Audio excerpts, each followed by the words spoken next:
Welcome to Dynamic Circuit. We're going to test Siemens OP77 HMI. Is originally unable to power on and the casing is a break.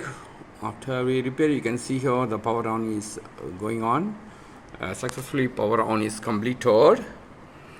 You can see here we are replaced the new casing with the keyboards. You can see here this option is there.